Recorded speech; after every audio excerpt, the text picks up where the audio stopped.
Hello world, this is Alan. I'm a proud Indian. Jai Hind. I've made my home on native land that is presently occupied by white creatures. Yes. I live in a social housing out here in rural Ontario. And in this social housing, everybody is a white creature. And they're all of them have been alcoholics, drug addicts, drug peddlers, and I came across one guy who claims to be a recovered drunk. Anyway, now it's spring and people are coming out of their hibernation. These white creatures hibernate during the winter, and there's this guy who claims to be a recovered drunk. He sits on the bench in the corner. Yesterday I was talking to him, okay? And he informed me that he's from this town, and he informed me that most of the teenagers in this town are hooked on to crystal meth, something like that. And there are also young adults who are hooked onto crystal meth drugs, not alcohol. Alcohol is expensive. This crystal meth is very dirt cheap. It's a dirty drug too, because you see all these white people, they got this rash on their face and they keep itching, and you see these young teenage girls also. Anyway, you won't want to touch them with a fucking 10-foot pole even. They are so dirty. Anyhow, he was telling me most of it.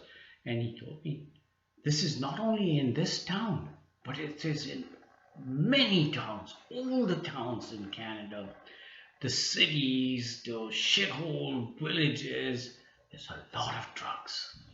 And I agreed with him because when I worked, I lived in many cities and provinces. And now that I've not been working for the last 6 years plus, I've lived in rural Ontario and I've seen it. Okay, the guy was asking, was telling me that there are two colleges, one about 8 kilometers from where we live and the other is 20 kilometers. He said there are two colleges in this town, in this area, and there are no white students attending these colleges. And I said, yeah, I believe that. I believe that. There are no white students attending colleges and university. Thank be to God. Okay. Right. And then he went on to say, it is karma that is affecting the white community. It is karma. And I told him he is right.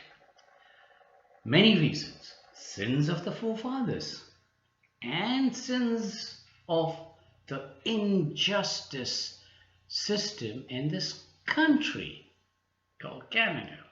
Yeah, let me tell you. The justice system in this country, the courts, are run by mostly white creatures. The Crown Attorney, white creatures.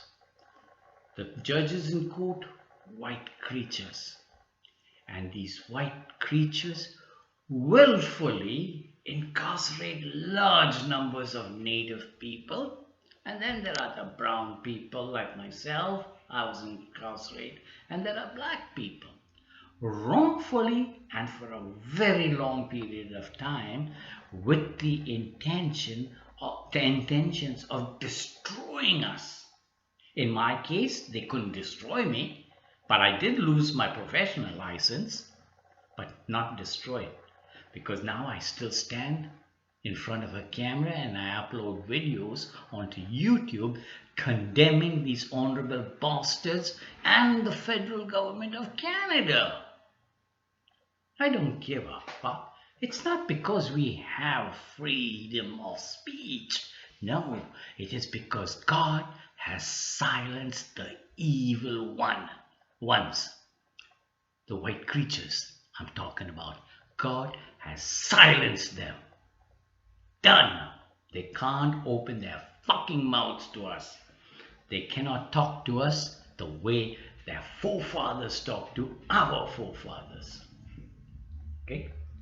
So I told this guy, the sins of the justice system is affecting the white community. Because when white criminals go before the court, they only get a smack on the hand and they're released.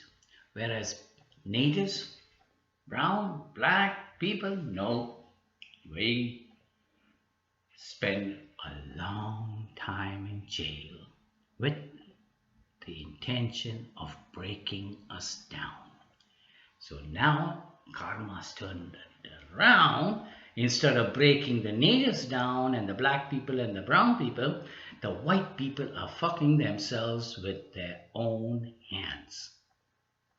It is karma. No, it is the curse of injustice carried out by the Canadian justice system. It is the curse upon these people. Listen to what the Queen has to say. You people are living under a major curse. That's what happens when you mess with God's people. Thank you for watching.